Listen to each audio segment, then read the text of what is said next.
Welcome to another episode of Limitless MD. I'm your host, Vikram Raya, and I'm here with Peter Kim. Peter, welcome to the show. Hey, Vikram, excited to be here. Thanks for having me. Yeah, absolutely, man. Let's just dive right into it. What if you could reclaim hours of free time each week, create legacy building wealth, and devote more energy to your passion projects without giving up on your career as a life-saving MD? My name is Vikram Raya, functional cardiologist, high performance coach, and real estate expert. And I'm here to give you the tools, strategies, and solutions you need to transform your life so you can unlock your limitless potential and achieve greatness, all the while freeing up your precious time. Welcome to Limitless MD. Let's dive in. I got to ask you a question. You've created one of the most impressive movements in the physician community, the passive income movement. Can you tell me more about that and how you started a company out of it? Yeah, I will tell you, it's not been intentional by any means. It really came out of just a pretty desperate place for myself. And I'll tell people I'm an anesthesiologist. And my whole goal when I went into training, I grew up in a family of doctors. My whole goal was I'm going to become a doctor and then I'm going to become set, right? Set career-wise, fulfillment-wise, financially. And that was the whole goal. And I had this dream of really achieving this one job in this one city at this one hospital. And I got it like as my first job. And I was like, I'm good. I'm so set. And this is the way it's going to be. The problem is about a couple of years into, that job, becoming a partner, the terms changed on me. Like they changed my shifts. They changed my time, my income, and all this stuff. And I felt really trapped at that point. I remember, I wouldn't call it depression, but I remember saying that I was really upset by it. So I couldn't sleep. I was like, my wife remembers I was grinding my teeth at night. It was like this really bad, stressful moment. And I remember sitting there going, this is not right. This is not what I thought it'd be. And then I started kind of having to get to that point where I was like, all right, I got to figure out what my ideal life is. Like, it's kind of like a reset for me. I thought this was it. And I'm sure a lot of people listening to this, they'll get to that point, whether they're in medicine or whatever job that they're in, where they kind of reach the top and they're like, wait a minute, I thought this was everything. And so that was me. And it kind of had to reset the way I thought about things. And then I realized I want freedom. Like I want my time, because right now my time was tied to my income, you know what I mean? And so I was like, how do I get that? And I realized I wasn't going to be able to figure it out on my own. So I started looking around. I started finding docs like you, right? Docs like, other people who are doing these other things. And I opened my eyes to it. I'm like, wow, people are doing all these really cool things out there. They're creating other income streams. They're finding ways to create their ideal life, like both in and outside of medicine. And so I just started just honestly clinging on to people like that and saying, what are you doing? So, Peter, first of all, that's a phenomenal insight you had. And the thing is, a lot of people have that same insight, Peter. What's different about you and what I admire about you is you actually took action. Weren't you scared? Weren't you worried that, hey, I'm an anesthesiologist. I have this safe career. Were you afraid to step out of that? Well, the good thing was, I will tell you that I always felt like I had that as a backup. And I think that's one of the cool things that we have as doctors. Like, we have that safety net in some ways. It wasn't exactly what I wanted, but I knew I could, worst case scenario, just be a doctor and I'd figure it out. But it wasn't where I wanted to be, but I had that as a backup. So it allowed me and kind of freed me up to try these other things, right? Whether it was real estate or, going into other types of business ventures. I will tell you, I felt a little self-conscious about it when I started talking to people. It's like a weird thing. You don't just go up to people at the hospital, like, normally talking about doctor stuff or hey, how was your weekend, talk about sports. But I was like, hey, I noticed that on your Facebook page, you mentioned something about your apartment building or something like that. I was like, what's that about? And it was a little bit, I don't know. I didn't know these people that well, but I started asking. And honestly, I was so surprised. People actually love talking about that stuff more, I think, right? I guess nobody wants to talk about doctor stuff. Like, you want to talk about all the cool things you're doing outside of medicine, the cool places you travel, the cool ventures you're a part of. And also people started talking. I was like, holy cow. Like there's this whole world that, I need to be part of. And that's just really kind of how this all kind of started just from there. And fast forward, like you said, I think in our conversations in the green room, you're saying 5 years ago is when you had this idea or insight, hey, I want to create this community, this tribe, this, group of like-minded, forward-thinking physicians. And that was called, I guess, PIMD, passive income, MD. And now 5 years later, where are you now? And, what's the new mission for yourself and for your company? It's constantly evolving. I will tell you, it's not passive income MD didn't just like sprout out of the ground. It's kind of, I started just investing right after that. I took the leap. I started investing, started honestly finding those streams of income. It was just really freeing. It was like, it just felt good. And I felt more in control, and it just gave me some hope. Right. And then I started just telling everybody, I'm one of those people, you're probably one of those people where you just like find something, you're like, I got to share it with everybody just to tell them what's going on. Eventually I started sharing with enough people. Some people were like, hey, why don't you put it online? And so I decided just on a whim to start a blog. And the whole focus was for me at that time, and it still is how do you create like income streams where it's not tied to your time, right? That will free you up financially, free up your time, free up your life. And really that's through something called passive income. Now there's obviously range of that. Some is more passive than other, but it's just that concept. And so I started a blog called Passive Income MD. It kind of took off somehow. I don't even know how it really got out there, but I guess when you put out good content or, maybe it struck a nerve and it was the timing. Oh, yeah. And that's what happened. And it started growing. You tapped into a vein, Peter. I mean, physicians have been looking for that. And, like if I could ask you, you've spoken to probably hundreds of physicians, maybe even thousands. What do you think is the number one pain point for doctors right now? And what's holding them back from the freedom we're all chasing? Yeah, I mean, the number one pain point is that, in my opinion, is that lack of control, right? I think for a lot of people, they feel trapped. And so it really changes the perspective on their life and on medicine. Because, I mean, I tell people like, what's the difference between like a hobby and a job, right? Because it could be the exact same thing. I mean, it really could be, you could be doing the exact same thing, but it's just your perspective on it. Are you in control of it? Are you doing it because you're passionate about it, or you feel forced to do it to really put food on the table for your family, right? And so the solution to that, in my opinion, is take what you love. And for many people, that's still medicine. In fact, it was medicine, which is why we spend so much time and energy and effort on it, but make it a hobby, right? Make it something you can do because you really enjoy it, and you can shape it and do it when you want.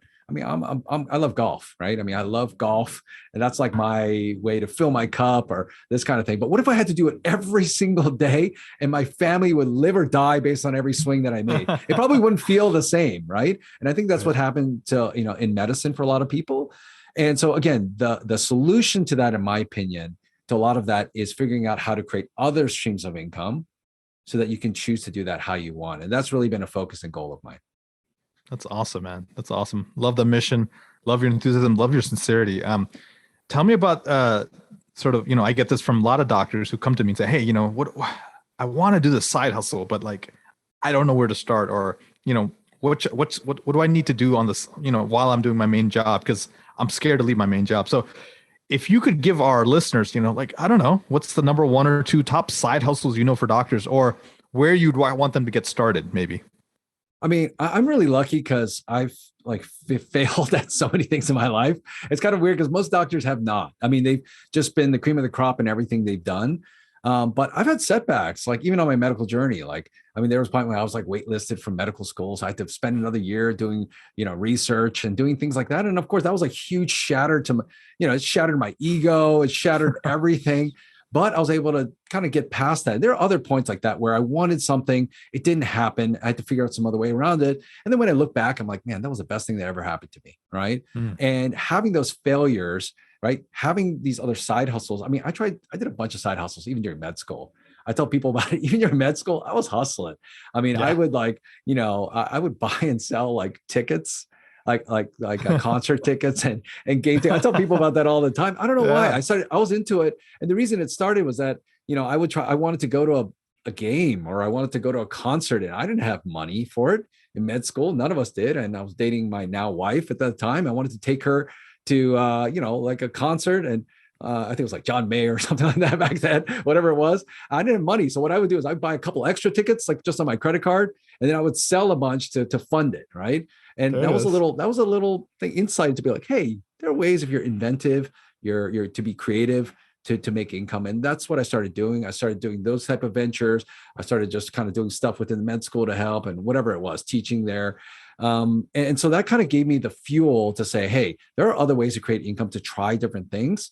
And so today, I know a lot of physicians are thinking about, again, how do I create those other income streams, whether they're active or they're passive, right? It doesn't matter. Either way, they're making money outside of it so they can, again, decide how much they want to work clinically. Some of the easiest things are I won't say the easiest, sorry, the things that most people tend to do and find success with that I found. I mean, real estate investing is definitely one of them. I mean, Yeah. the reason why is that, so many of us have capital.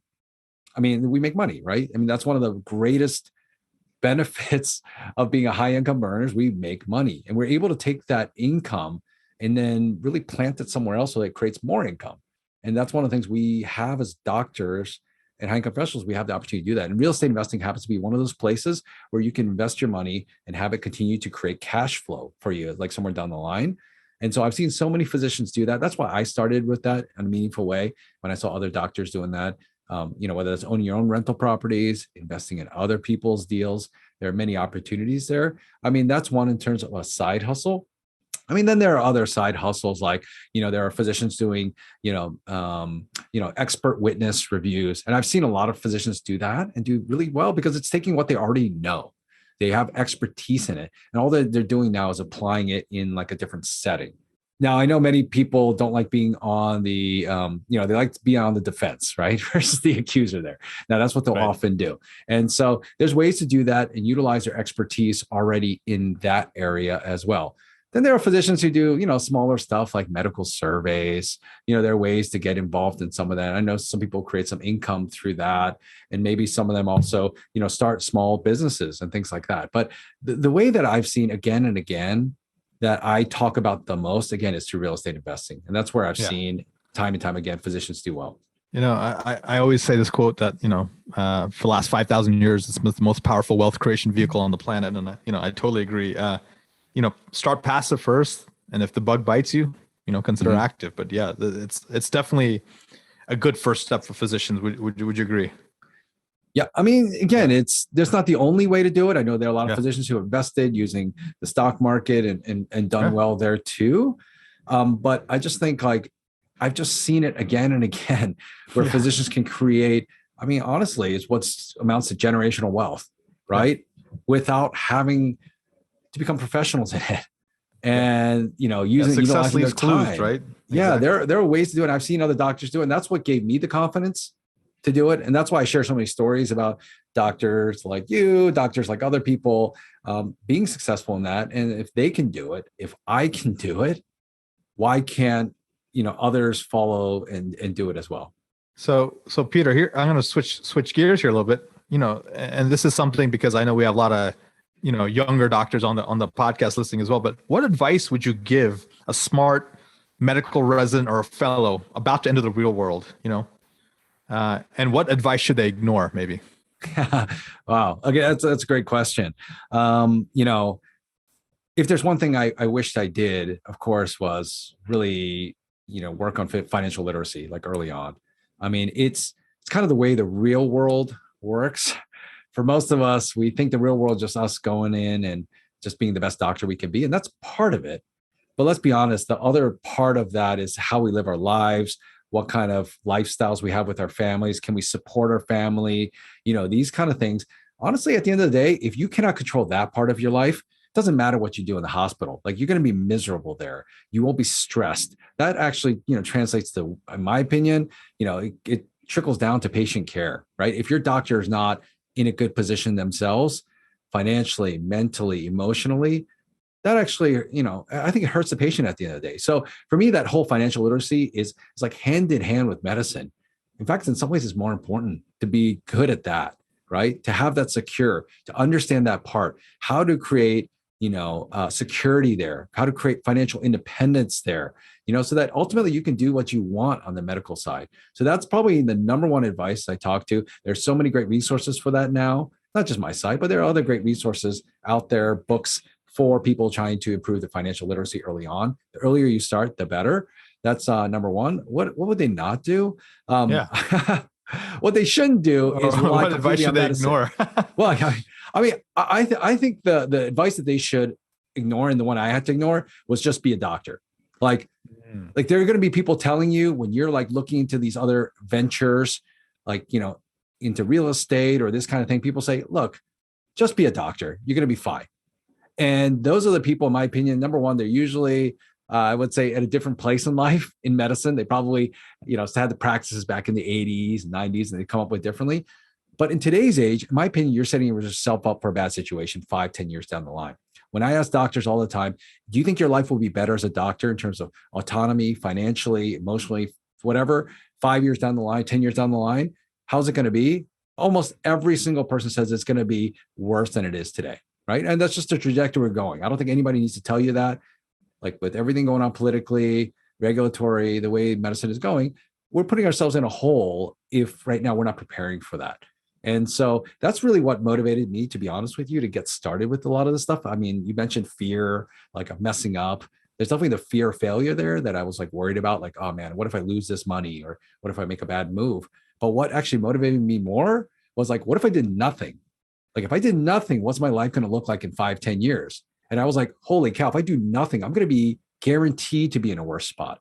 I'm going to be in a place worse than, and I'm going to wish I had started, earlier. And so that's what really motivates me now today. And that's what I tell people in terms of advice. Don't listen to people who say, just be a doctor. You're going to be fine. You're going to get taken care of. You're going to do well. I don't believe that anymore. I think it's actually critical to create your own security. During the COVID crisis, Peter, you really stepped up as a leader in our physician community, and you really, wanted to help physicians. What made you do that? What were you worried about, or what were physicians complaining to you during the COVID crisis? And what was the big wake-up call that everyone was talking about? Yeah, I mean, I think you were right there, in it with me, and you were doing the same. And I think it was that we saw so many doctors really hit the wall. I mean, we all thought, a lot of people thought it was truly secure to be a physician. And like, at least we had the financial security, at least we had the job security, right? But what happened during COVID, the rules changed. So many things happened that were obviously not predictable. There are so many physicians I know that lost their job, lost their position, were put on furlough. Income-wise, were put in a much worse situation. And none of that was in their control. And I've talked about it for a while, where I said, financial security medicine is a myth. I used to say that. I put it out there. In fact, I put an article out there one time, and just people blasted me on Doximity saying, oh, you're ridiculous. That's the one place where, the demand will always be there. You don't have to worry, blah, blah, blah. And then what happened during COVID, right? I was also part of that, where my group came in and told me, guys, for the next couple months, just so you know, you're all going to get paid 30% less. And so that was it. Right. But we still had our obligations and our families. And I understand that's the way the world worked and things were going crazy, but it doesn't feel good. And so during COVID, a lot of people were also down, and obviously it was stressful and nobody knew what was going on. Morale was probably at an all-time low in terms of the physician world. It was scary. I mean, I was scared too. I go to the hospital, you get gowned up and, these suits, and you come back and your kid wants to come hug you, and you're like, don't touch me. And you didn't know whether you should be sleeping in a hospital. You have to go decontaminate, right? I know. I didn't know whether I should be sleeping in a hotel for this time. I mean, it just didn't feel good, and felt really isolated from the world and from family and communities and all this stuff. And during this time, I remember going to my community. I have a Facebook group, and I went to them and I said, what's the number one thing I can do for you right now and support you? And it wasn't like I had these great ideas. And what they did overwhelmingly, they said, we want to figure out how to get control back. We want to figure out how to create other income streams outside of medicine, so that we're not beholden to this in case this goes on for a while, in case this happens again. And I was like, oh, I mean, I know people who have done this. I mean, that's the one thing I think I have as a strength, is I've been connected to a lot of great people like yourself and all these other people who are doing really cool things outside of medicine. And so I just brought those stories together to people. And it's just amazing to see how much it resonated with people, created an impact. And I feel like in some ways it started like some sort of mini movement of physicians really trying to get out there and take back control, right? Try different things. And so many people have launched businesses during that time, right? Coaching careers, started investing in real estate. And I feel like, in some way, if I, participated in that, was part of that journey, then that's like super exciting for me. Yeah, Peter, I would say that COVID was, for some people, it was essentially a blip, and then it was business as usual. But for, I would say, I don't know, 10 to 20%, maybe 25% of physicians out there, it was the great reformation. They just aha ideas. Mm-hmm. I think so many physicians wrote books during that time. I have physicians, starting companies. They've launched, verticals. They've invested in real estate, in stocks, and options, and crypto, and they've just showed the horsepower of what the physician community can do. And it's all for being humanity positive and really trying to advance, all these good causes. And Thank you again for being a leader in that movement. But, I want to ask you, like, it seems like you've had a tremendous amount of success throughout your life, but obviously you've had some setbacks earlier on. What would you say is a failure or a parent failure that really set you up for a later success?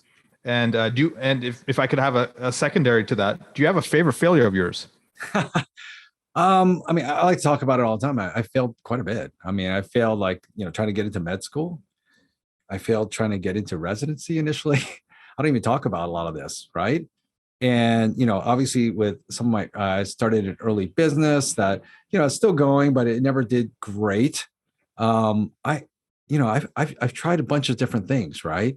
But each time I look back and I'm like, oh, wow. I mean, it bruised my ego, but it made me, I'm honestly a lot more empathetic too. I mean, it made me so empathetic to people who are trying things and trying to struggle and, making mistakes and doing well. I mean, I've messed up in my businesses so many times. There are, numerous times where I've had marketing issues, right? I've put out like, big, the most embarrassing things are like, I write something, I put it out to the world, and there's a big honking typo in the top, right? And I'm so embarrassed. I mean, there's so many moments like that. Even at my first conference, I don't even tell people, that first conference, we had 10,000 people, participate.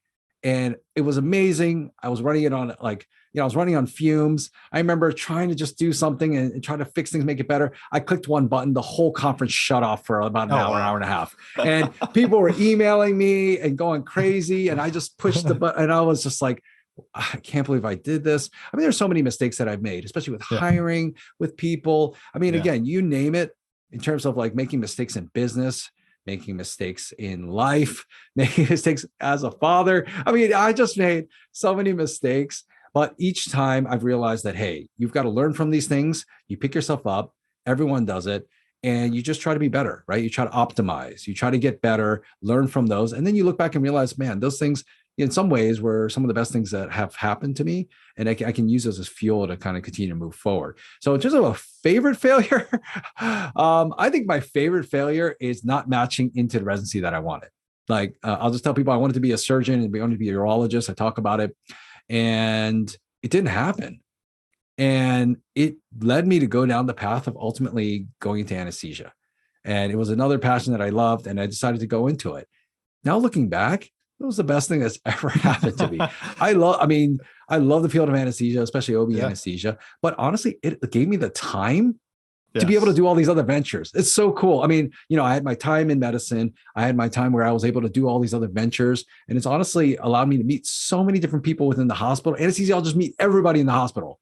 So they're the ultimate connectors, right? Yeah, we're the ultimate connectors, right? People joke about also, they have time to think about other ventures and stuff like that. We do. We shut off. Right. I leave the hospital, I'm done. I don't need to think about anything else. And it's allowed me to create that life where I've been able to do medicine, business, investing, and all these type of things. So I'm a lot more comfortable talking about it. But for a while, honestly, I carried around this like a lot of shame, and it bruised my ego. But and now looking back on it, it's one of the best things that's ever happened to me. That's awesome, man. I love your resilient mindset and spirit. Obviously, you've done a lot of work on all that. I know books have been part of your journey. Tell me maybe not the books you've read, but maybe what are the ones you actually want to give out as a gift? Or what are the ones that, hey, man, I need you to read this? Like, what would you say the top one or two books that you've given as a gift or you've highly recommended several times over and over and over? Yeah, I mean, these books continue to change as I kind of read new ones and they make big impact in my life.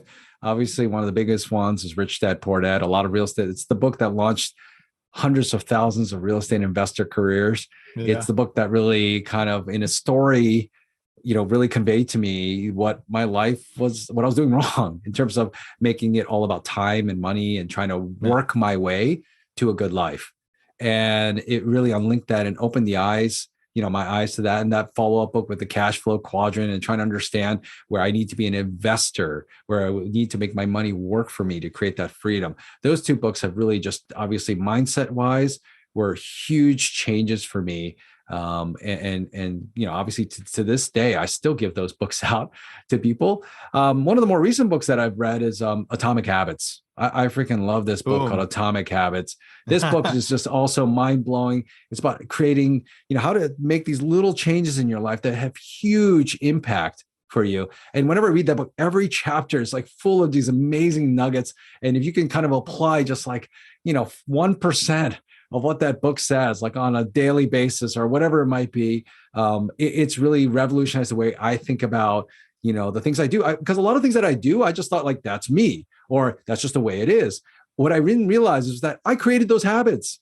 I created those things that were causing issues in my life in a lot of ways. And so if I can go back and figure out how not to do those things, maybe my life or it would look differently in terms of productivity, in terms of even my relationships, all these type of things. And so that book has been really fundamental for me, in terms of like helping me change in my path for the last year or so. That's awesome, man. Yeah, I love all those books, and they've made a deep impact on my life as well. I'm glad you brought them up. So Limitless Tribe, all of that will be in the show notes. Please, if you take a moment and read those books if you haven't. And I want to leave the listeners with just the last two points, and then we'll wrap up here. This question is because I want tangible advice for the people who listen to our podcast. These doctors and these high performers, they want to know exactly what to do here. So financial freedom wise, break it down into 3 simple steps. Like these guys are starting to do some of it, but they're like, all right, I've done like the basic stuff. I saved some money. I have a good job. I'm investing in the stock market. Now what? Well, I mean, I think it, this whole journey to financial freedom, there's probably a bunch of different steps. Let me try to distill it into like 3 steps, right? To make it easy. Number 1, you've got to start with where you want to be. You got to set your goals, right? I think a lot of people actually start on this, but they're not really super crystal clear on the goal. So it's like kind of running towards a finish line, but you don't really know where the finish line is. And so when you're trying to get there, you don't even know what direction to head in unless you know where your end goal is. And so I tell people, like when people start talking to me about this, I kind of like back up. Let's figure out what you exactly want, right? What does your ideal life look like? And let's start from there. How do you want to spend your time? With who do you want to spend your time? How much income do you want? Not only from your job, but maybe from all your other income sources. Let's get crystal clear and specific on this. Is it going to be $20,000 a month? 10,000, 30,000, 50,000, whatever it might be, right? Like this is the Limitless podcast. Let's not put limits on this. Let's think in terms of without, limitations. What would you want in your life in terms of your goal? Would you want to travel more? Would you want to do these kind of things? And I tell people, put this down on paper. Let's start with that, right? Get them in the right mindset to get there, getting right? Clarity. So okay. Got it. Clarity on your goal and where you want to go to is absolutely key, right? Because you know which direction to run. But just like anything else, like a whole map, I tell people, if you want to know where to get to a certain point, you need to know where you're going, but you also need to know where you're at. And you need to do a great assessment of where you're currently at and what you have in terms of resources and skill sets and start there. So I tell people, do a financial audit of yourself. A lot of people have not done this. What does your spending look like? What are your expenses? What are the assets you have?